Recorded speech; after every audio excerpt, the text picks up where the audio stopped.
Nas encostas destes morros, nas margens dos numerosos córregos e rios desta região, viveram povos cuja existência e modo de vida ainda hoje são um mistério. Vale do Ribeira, que se estende por mais de 450 quilômetros, atravessando o noroeste do estado do Paraná e sudoeste de São Paulo, já era ocupado pelo homem há 10 mil anos. Só agora, os arqueólogos estão descobrindo quem eram e como viviam esses povos. Nesta pequena fazenda, localizada na Serra do Azeite, uma equipe de arqueólogos está desvendando alguns dos mistérios que durante milênios ficaram sepultados nessas terras. Estes pesquisadores estão à procura de objetos aos quais ninguém daria atenção. Lascas de pedra, pequenos pedaços de ossos, restos mínimos de carvão, montanhas e montanhas de conchas de caramujo. 15, não é? É, tá no 1, né? 33. Pesquisando cada vestígio desses, os arqueólogos pretendem contar a história da ocupação desta região desde seus tempos mais remotos. Quem foram os primeiros habitantes? Como viviam? Quais foram suas crenças e costumes? Por que desapareceram? Esse sítio, ele concentra as 3 ocupações que a gente conhece na região do Vale em outros sítios espalhados, né? Geralmente essas ocupações não se encontram no mesmo lugar. E aqui as 3 se encontram sobrepostas e até misturadas. Mas se trata basicamente de uma ocupação ligada aos sambaquis fluviais, que a gente estima ter entre 9 ou 10 mil anos, seria a ocupação mais antiga da região. No momento posterior, por volta de 1.200 anos atrás, vieram caçadores que faziam pontas de flecha e tem uma indústria expressiva nesse sítio, com grande quantidade de pontas e de lascas. E por volta de uns 800 ou 600 anos atrás vieram as populações ceramistas, já agricultoras, que a gente chama de tradição Itararé nessa região, né? Tem a ver com as populações de língua G do Sul, conhecidas como Caingangue. Os arqueólogos chamam de paleo-índios os povos que habitaram o Brasil no final do Pleistoceno, era geológica que durou até cerca de 12 mil anos atrás. Os sambaqueiros do Vale do Ribeira são dessa época. Por isso, são chamados de paleo-sambaqueiros. O hábito característico desse povo era colecionar conchas de caramujos, formando verdadeiros monumentos, chamados de sambaquis. A palavra vem da língua tupi, tamba e qui, monte de conchas. A espécie que predomina aqui, 99,999% das conchas que a gente encontra nesse sítio são de um gênero chamado Megalobulinus. Esses caramujos hoje em dia não são tão abundantes na região. Não é fácil de encontrar. E mesmo no passado, talvez em condições melhores de umidade, a gente pode imaginar tudo descoberto pela Mata Atlântica, úmida, não seriam tão fáceis de encontrar. Eles teriam que percorrer uma área considerável para poder juntar uma boa quantidade desses caramujos. É um esforço para acumular essas conchas, de ir atrás desse caramujo. E eu não acredito que isso seja por razões só gastronômicas e nutricionais. Não, eu acho que há um esforço de juntar essas conchas, principalmente que a gente vê elas acumuladas muito concentradas num lugar só, não estão dispersas no terreno, não estão formando acúmulos verdadeiros aqui. Agora, as populações sambaqueiras ainda são um mistério. A gente sequer sabe exatamente por que essas conchas são acumuladas, né? Há algumas hipóteses, assim, de que seja para sepultamento. Então, eles ainda são um grande mistério. Por isso que a gente está trabalhando neles agora, tentar resolver um pouco do que esse mistério, do que é esse mistério. As escavações aqui no sítio arqueológico da Capelinha começaram há 2 anos e se intensificaram no final do ano passado. Ao investigar diferentes pontos do terreno, os arqueólogos vão descobrindo as primeiras pistas sobre como e por que este sambaqui foi construído. Aqui é a periferia do sambaqui. Os níveis de conchas estão caindo assim. Mas se você olhar o perfil daqui, você vai ver que tem uma camada de conchas inteiras e as pedras estão mais ou menos em cima dessa camada. Então as conchas inteiras foram colocadas, elas são leves, né? Então as pedras com alguma terra, possivelmente, foi jogado em cima para escorar, né? Seria isso, manter a estrutura. Agora, por que essas conchas são acumuladas? Provavelmente sepultamento.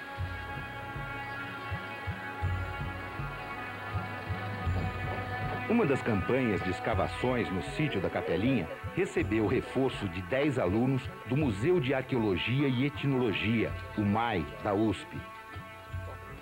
A cada aluno foi destinada uma área de 1 metro quadrado para escavar.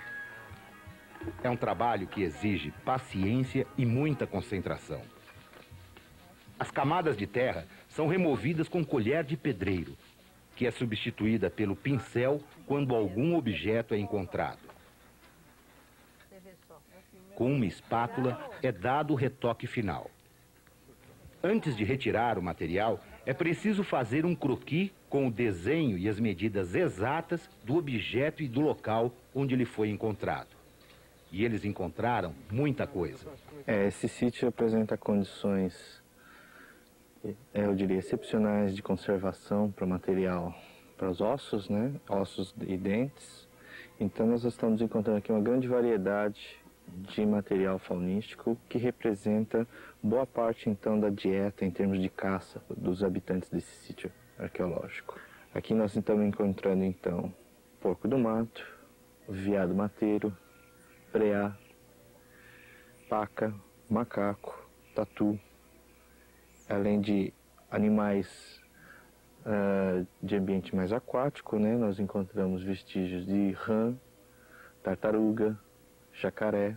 Eu falei do jacaré, o jacaré indica que eles exploraram a região até mais para baixo, até a altura de Cajati, uns 20 quilômetros daqui.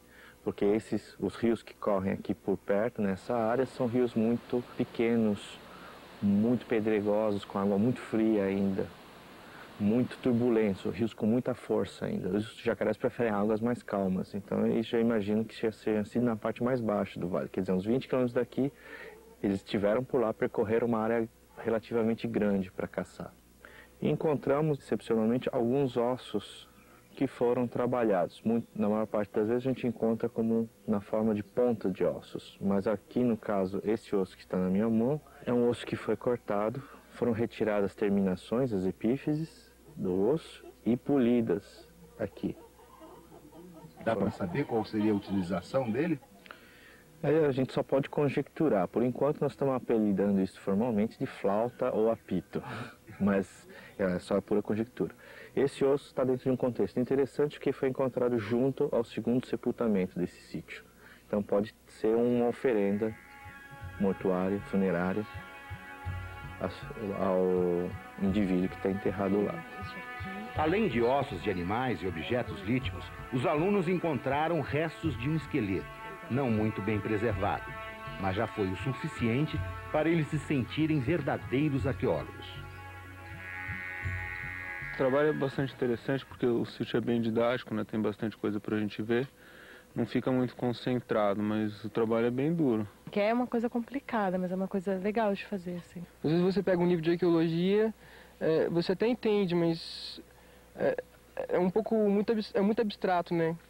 Então separar a pedrinha, o lítico, a fauna, e depois fazer a marcação do material que acha na superfície, ou então um pouquinho embaixo, osso, esse tipo de coisa.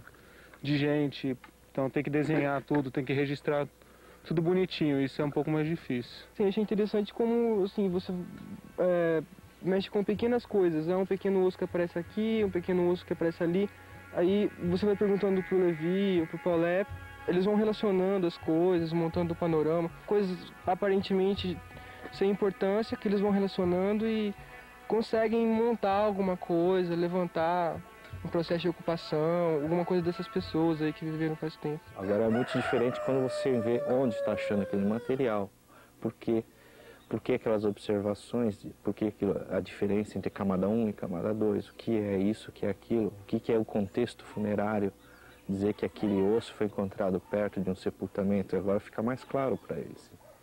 Além do trabalho dos estudantes, a equipe também recebeu mais um reforço. É do próprio dono da pequena fazenda onde fica localizado o sítio arqueológico. Seu Valdemar não chega a se importar com o fato de morar ao lado de sepultamentos milenares e nem mesmo com as escavações permanentes em seu quintal.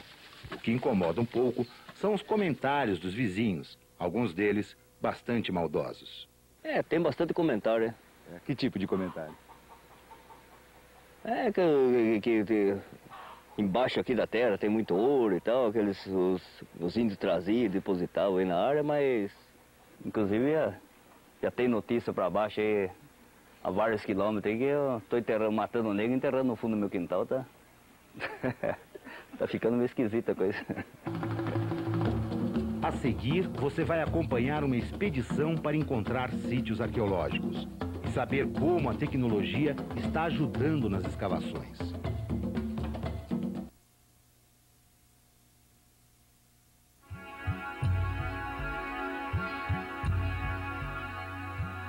Ao longo do Vale do Ribeira, já foram localizados 33 sambaquis. Os sítios arqueológicos estão localizados quase sempre na confluência de pequenos córregos com grandes rios que cruzam o vale. Por isso, eles são chamados de sambaquis fluviais.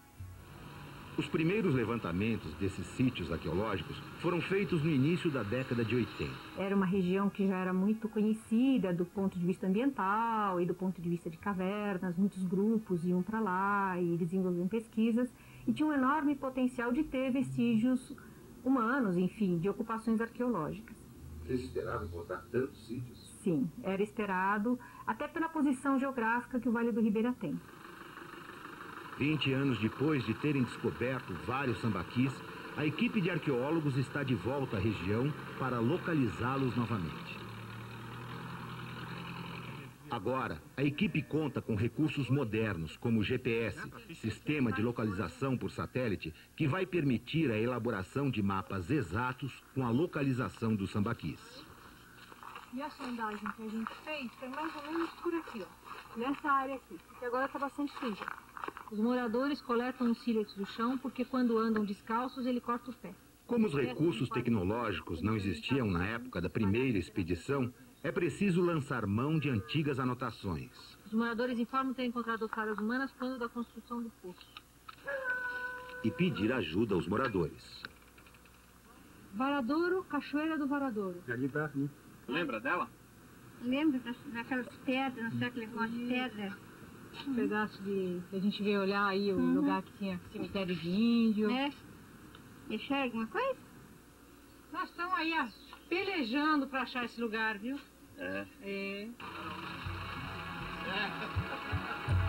Na busca pelos sambaquis, a expedição cruza o rio Ribeira numa precária balsa, atravessando a fronteira do estado de São Paulo com o Paraná.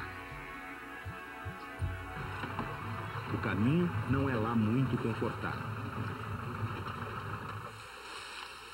E é preciso disposição para muitas caminhadas. Mas os resultados logo começam a aparecer.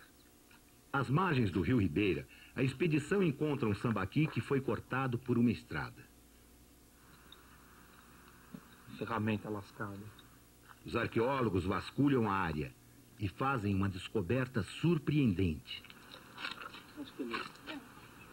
Uma ossada humana. Esqueleto no meio da estrada. Esqueleto no meio da estrada.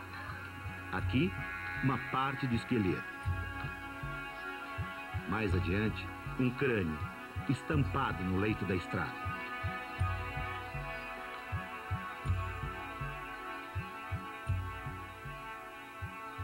E agora nós precisamos escavar esses sítios e principalmente obter mais datas. Aprofundar alguns problemas, principalmente ligados aos sítios sambaqui, que deram de fato datas bastante antigas, quer dizer, vão revolucionar um pouco o conhecimento que se tem sobre a ocupação do litoral sul e sudeste como um todo, né, que se estende aí desde São Paulo até Santa Catarina. e tinha-se uma rota de migração para essa ocupação, e as datas antigas do Ribeira estão mostrando que é possível uma nova rota de ocupação. 88. Além dos arqueólogos, a expedição contou também com um geofísico, equipado com mais um recurso tecnológico. Este aparelho é capaz de medir o magnetismo do solo e, com isso, fornecer dados sobre as fronteiras do sítio arqueológico e a intensidade com que ele foi ocupado por antigas populações. Essa terra mais amarela deu um valor de 2,10. Agora essa terra aqui mais escura, mais preta, vamos ver quanto que dá. 3,51. O que indica essa diferença nas medidas? Está indicando que essa terra preta, que pertence ao sítio arqueológico, ela é cerca de 50% mais magnética do que o solo natural que está aqui em volta do sítio. Essa terra preta tem uma concentração maior de matéria orgânica que foi sendo acumulada com a própria ocupação humana. É um indício a favor da ocupação, sim. E por que isso gerou maior magnetismo nessa terra? Onde tem matéria orgânica, facilita a geração de minerais magnéticos, a formação. Que tipo de minerais, por exemplo? Magnetita, ilmenita, são óxidos de ferro e titânio, que são magnéticos. Mas o trabalho mais completo dos geofísicos foi feito no Sambaqui do Moraes, próximo da cidade de Miracatu. O sítio arqueológico fica dentro de um verdadeiro mar de bananeiras. O dono das terras costumava plantar feijão no local, mas autorizou a destruição da pequena roça para ter início mais uma etapa de escavações arqueológicas.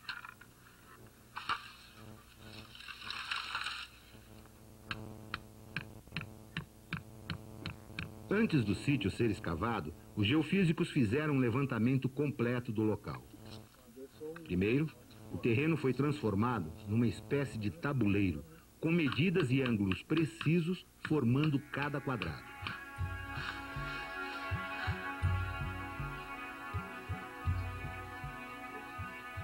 Os equipamentos são sofisticados, como o GPR, sigla em inglês para radar de penetração no solo. Um dos operadores praticamente veste o computador que lê os sinais captados por duas antenas, usadas para vasculhar o terreno a cada 20 centímetros. O sítio arqueológico tem cerca de 400 metros quadrados. Então, Mendonça, o que é o GPR? Parece um radar de avião, por exemplo. O radar de avião, ele emite uma onda eletromagnética, a onda bate no avião e volta, e nesse processo você mede a distância do avião em relação ao aeroporto. O radar que a gente usa aqui, ele usa duas antenas, ou seja, uma antena emite um pulso para dentro da Terra. Quando tiver variações de materiais dentro da Terra, essa onda volta. A gente, medindo o tempo que a onda faz esse percurso, a gente estima a profundidade e identifica materiais que existem no substrato. Nesse caso de Sambaqui, a principal contribuição que nós temos visto é a identificação de horizontes que foram escavados. As camadas naturais, elas ficam quase contínuas, e quando há um processo de escavação, essa continuidade é interrompida. Quer dizer, você pode descobrir, então, uma cova onde foi enterrado alguém há muito tempo atrás? Sim, dependendo do tamanho dessa cova, sim. Se a cova for pequena, talvez possa passar imperceptível ao método. Mas um exemplo que nós tivemos em outro local parecido com esse, que envolvia vários sepultamentos, aí foi possível identificar muito bem essa região. O medidor de raio gama é outro aparelho importante para se fazer a radiografia do Sambaqui. Com ele, é possível localizar as conchas enterradas e saber onde começa e onde acaba o sítio arqueológico. Esse equipamento, então, é feito para medir radioatividade? Radioatividade natural do solo. Que uso que ele tem normalmente? Ele é muito utilizado na prospecção mineral, prospecção de ouro, de minas, mineração. Muito utilizado. Aqui vocês não estão procurando ouro, então como é que ele funciona? É justamente devido à composição carbonática do Sambaqui, das conchas. Esse material ele tem uma deficiência em radioatividade em relação aos outros materiais. observa, se a gente mapear onde tem essa deficiência, a gente identifica onde estão as conchas. Quando todos os dados são carregados no computador, o que se tem é uma visão tridimensional do sítio arqueológico. O multicolorido é o que dá todas as informações importantes sobre as características do Sambaqui. Nós obtemos esse mapa, né, de topográfico. A parte aqui que está em vermelho é a parte alta, né? Em azul a parte baixa. Da parte vermelha aqui até a parte azul é cerca de 6 metros de desnível, né? O sítio aparece aqui, né, nesse montículo. Continua um pouco ainda para o outro lado aqui da estrada. Aqui é a estrada que corta o sítio. E aqui é um curso d'água que passa margeando o sítio, né? E os dados geofísicos, nós optamos por desenhar sobre a topografia. E sobreposto ao mapa topográfico está essa escala de tonalidades que mostra onde é mais radioativo, em vermelho, e menos radioativo em azul. Por exemplo, as conchas, ao que parece, ficam confinadas quase numa camada, uma camada irregular, mas de qualquer maneira uma camada, que faz com que ela apareça assim como fosse um halo aqui na meia encosta do morro, né?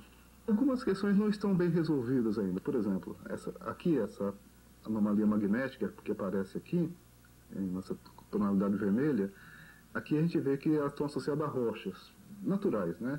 Agora, essas outras aqui, se a gente anda no terreno, a gente não vê essas rochas, então parece que elas estariam debaixo do terreno. E se a gente olha no conjunto, observa, ela quase margeia o sítio, que poderia estar representando quase um anfiteatro natural para onde o sítio foi construído. O pessoal que trabalha com a investigação geofísica mapeia o solo, mas não sabe o que tem embaixo. É a intervenção arqueológica que está dando para os geofísicos parâmetros interpretativos dos mapas de GPR, de GAMA e de tudo, né? Uma vez que a gente estabelece esses parâmetros interpretativos, eles podem ser extrapolados para outros sítios, né? Esse não é o único sambaqui fluvial que tem na região do Vale do Ribeira, tem mais ou menos 30. Então nós vamos poder mapear todos os sítios e intervir minimamente nos demais, conhecendo bem a distribuição das estruturas sem intervenção arqueológica. A intervenção arqueológica é cara, demorada e destrutiva, quer dizer, aonde você interveio através de escavação, o que nós não registramos através de desenhos de perfil, fotografia, coleta de materiais, está perdido, porque não há como um outro arqueólogo trabalhar no mesmo local que nós trabalhamos. Nós destruímos o registro arqueológico, né? É uma coisa inerente do próprio método arqueológico. Ao se escavar, isso acontece. E os mapeamentos geofísicos fazem com que a gente adquira uma grande quantidade de informação do que está se passando no sítio, tamanho, profundidade, densidade, distribuição de estruturas, isto é, fogueiras ou outros eventos, né? Sem que haja intervenção arqueológica, preservando o registro e economizando tempo e dinheiro. Da escavação virtual para as escavações reais. A seguir, você vai ver as inúmeras descobertas feitas pelos arqueólogos neste sambaqui.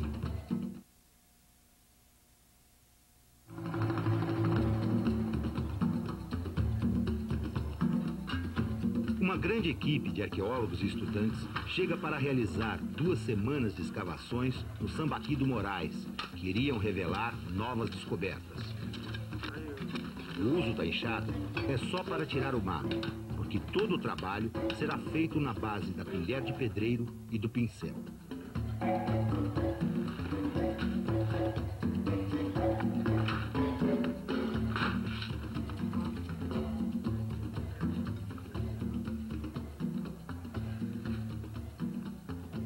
As escavações mal começaram e já surgiram os primeiros vestígios, ossos de animais. Certamente, restos de alimentos dos sambaquieiros que viveram aqui, como, por exemplo, a queixada do porco do mato. E o trabalho está só começando. Então, a primeira etapa do nosso trabalho é aproveitar, então, esse corte que foi feito por essa estrada no sítio, que, então, está cortando no sentido norte e sul e nos permite, então, fazer um perfil estratigráfico, onde nós vamos poder ver, então, as camadas que constituem esse sítio. E nesse meio tempo, para fazer isso, nós já estamos fazendo uma pequena escavação em toda essa área. Pequeno entre aspas, porque na verdade são 16 quadras que temos aqui. E o cotidiano do trabalho, do que ele se constitui? Como é que ele começa, como é que ele termina, pelo menos aqui no sítio? Normalmente nosso trabalho sempre começa com as primeiras medidas de topografia, vendo as medidas de cada quadra, né, qual é a altura que elas estão, e depois nós começamos a trabalhar. No caso, nós estamos trabalhando com níveis artificiais de 10 em 10 centímetros. Você cava 10 centímetros, para, recolhe e guarda todas as peças desse nível.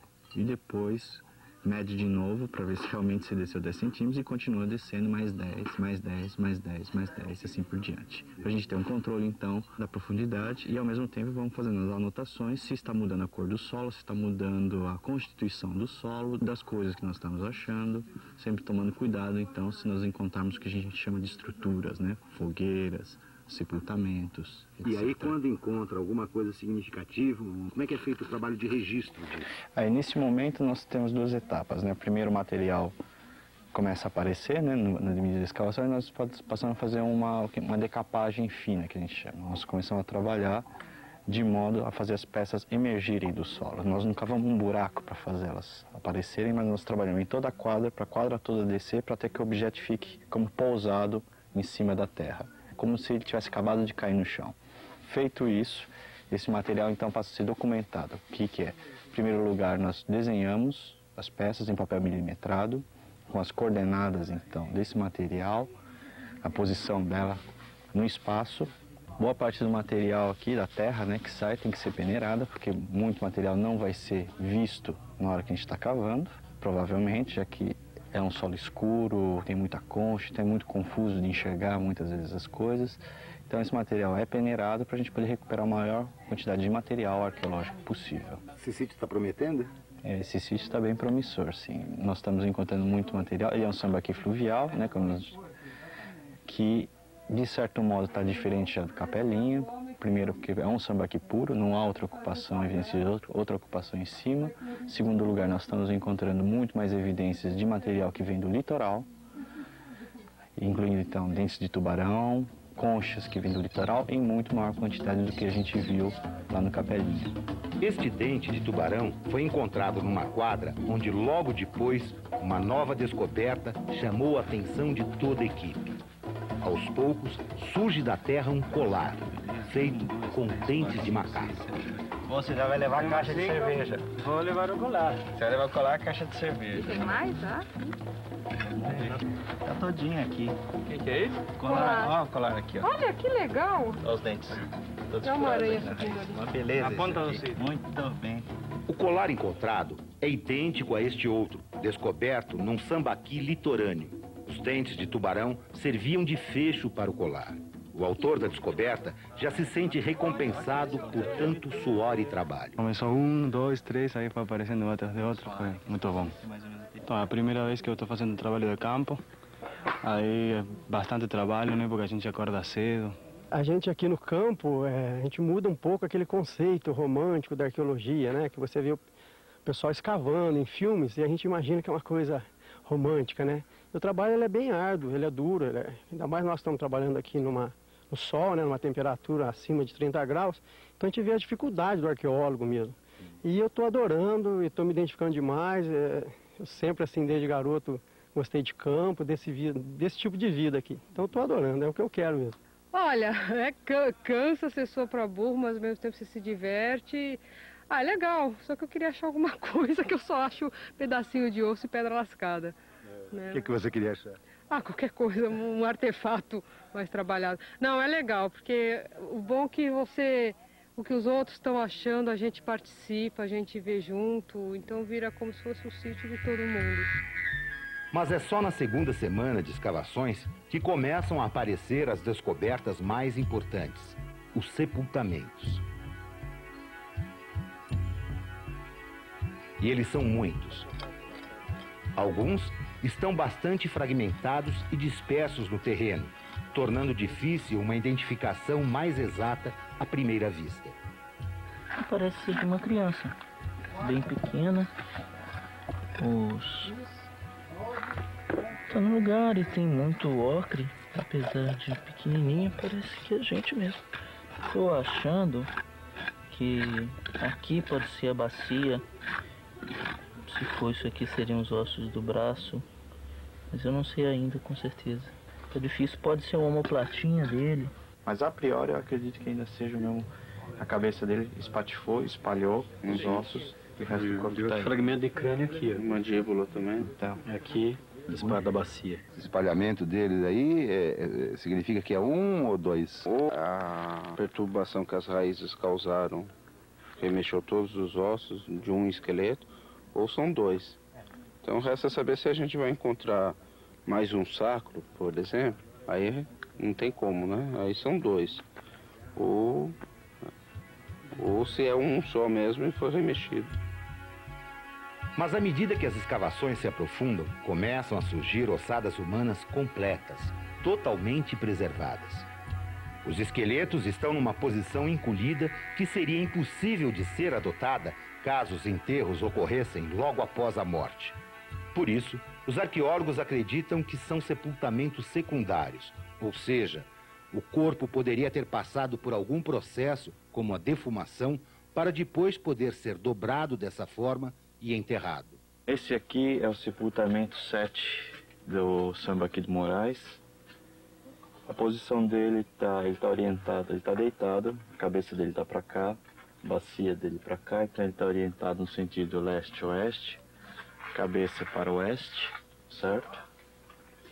Aqui vocês estão vendo o braço direito dele, o húmero, o rádio e a una, o antebraço dele, que passa debaixo da perna esquerda dele. Aqui vocês estão vendo aqui o começo da perna direita e uma parte do braço. As mãos estão aparecendo aqui. As mãos parecem estar juntas, né? Elas estão meio cruzadas aqui, nesse jeito, aparentemente. E, bom, e os pés estão meio juntos aqui. A gente pode ver pela posição deles, eles estão colocados desse jeito. A gente pode então ter uma ideia do contorno da cova onde foi depositado aqui. Pelo jeito já vê que o limite da parede da cova era esse mesmo. A essa altura do trabalho, os arqueólogos já se animam a fazer as primeiras estimativas. Eles calculam que neste sítio deve haver perto de 400 sepultamentos. Ainda é preciso fazer as datações, mas tudo indica que este sambaqui é tão antigo ou mais que o da Capelinha, com 8.800 anos. Tudo indica que se trata de um cemitério mesmo, né? Pouquíssimas ou quase nenhuma evidência que poderia ser relacionada com atividades cotidianas de seres vivos. Assim, área habitacional, atividade de dia a dia, indústria de pedra lascada, indústria óssea e tal, né? O que parece que a gente tem mesmo é uma estrutura funerária, um cemitério. Tanto que a gente acha quase um sepultamento por metro quadrado, né? São 18 ou 19 sepultamentos para 19 metros quadrados. É quase um por um, densidade impressionante. O que nos surpreende, em Capelinha a gente não tinha essa visão.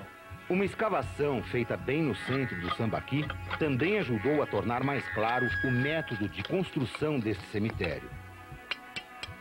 Olhando o perfil da parede da escavação, tem-se quase que uma visão tridimensional de como eram construídos os montes de conchas. O restante da mão do esqueleto está para dentro aqui. Aí só dá para ver as pontas dos ossos. Ele estava aqui, aqui tem uma outra ponta, aqui uma e aqui a outra, provavelmente. E o restante está escondido aí. O esqueleto todo deve estar lá dentro. O esqueleto todo deve estar lá dentro. Dá para perceber então, pelo perfil, que o sítio tem um pacote de conchas de quase 1 metro de espessura, mais ou menos. Na base desse pacote tem a maior parte dos esqueletos, né? Essa concentração de conchas tem a ver com a posição dos esqueletos, a impressão que dá. O sítio todo é um conjunto de estruturas funerárias e depois recoberto por uma camada de sedimento, que também parece ser antrópica, ou seja, feita pelos próprios seres humanos. A maior parte dos sepultamentos parece estar na base do contato arenoso, em covas, e sobre eles eles são recobertos por montículos de conchas, assim, formando pequenos sambaquizinhos, vamos dizer assim, né? O que é isso? É um osso. Osso? É um dente, inclusive. Animal? De animal. E tem também muitos restos de comida, principalmente na camada de cima, o que sugere assim, muita atividade relacionada à própria ritual mortuário, digamos assim, né? Relacionado a festanças em relação ao morto ou algo do gênero. A seguir, você vai conhecer o mais antigo sambaqueiro já encontrado e saber como as pesquisas sobre esse povo estão questionando as teorias sobre a ocupação do continente.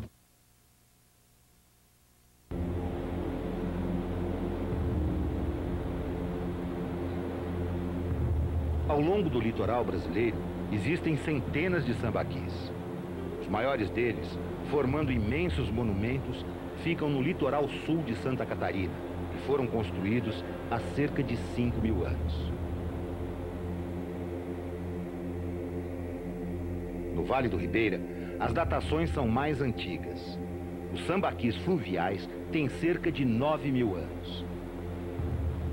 Seriam esses, então, os ancestrais dos sambaquieiros do litoral? Na verdade, os arqueólogos acreditam que havia sambaquis mais antigos no litoral, mas que foram destruídos pelo mar. Estudos sobre o paleoclima mostram que há 12.000 anos, o nível do mar estava 30 metros abaixo do nível atual. A linha de costa avançava nesta região cerca de 50 quilômetros. Isso aconteceu no final da última glaciação da Terra. As calotas polares eram maiores, concentrando mais água e reduzindo o nível dos oceanos.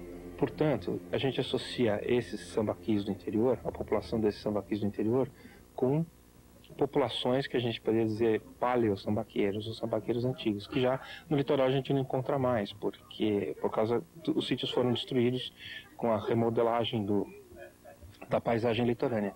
Então a gente imagina que esses sambaquis do interior são testemunhos, né, dos ancestrais dos sambaqueiros dos sambaqueiros de 4.000 anos, 3.000 anos, 2.000 anos que a gente encontra no litoral. Estas pesquisas também estão colocando em xeque as teorias mais tradicionais sobre a rota de penetração do homem no continente sul-americano. De acordo com essas teorias, o homem saiu do leste da Ásia, atravessou o Estreito de Bering para chegar à América do Norte e entrou pelo interior da América do Sul, perseguindo e caçando animais de grande porte. O litoral, principalmente na época em que ele estava mais baixo e tinha mais superfície costeira exposta, deve ter sido uma grande via de penetração para as populações que entraram na América via o Estreito de Bering e se expandiram mais ou menos rápido ou em sucessivas levas, né? Enfim, tem vários modelos possíveis aí, e que o litoral deve ter sido uma via de penetração grande, rápida e aberta, e que adaptações ao meio aquático para subsistência, etc., propiciou uma expansão demográfica e uma adaptação rápida e eficiente para essas populações que estavam entrando na América nessa época, né? Talvez a via litorânea, com adaptação a corpos de água, pesca, ambientes lacustres, moluscos, né, tenha sido uma via de penetração muito mais rica, de proteína mais fácil e mais ágil, né? Então essa é uma das questões que o estudo bioantropológico, entre outras coisas, vai ajudar a resolver. Nas ossadas humanas, os arqueólogos depositam suas maiores expectativas para poder desvendar alguns dos mistérios deixados pelos homens dos sambaquis. Este esqueleto, o primeiro que foi encontrado no sítio da Capelinha, revelou uma grande surpresa. De início, os arqueólogos acharam que ele pertencia ao povo da tradição Itararé, que habitou o local entre 800 e 600 anos atrás. É aquele pé, né? Bom, essa aqui é uma aqui, algum osso. Não, a é gente a esquerda, achou, né? Essa, mas e a mão direita? Aí a gente não achou. Eu vou preparar o crânio aqui pra gente. Levou uma semana de escavações para retirar todos os ossos. Um trabalho minucioso que envolve também a documentação de todo o processo.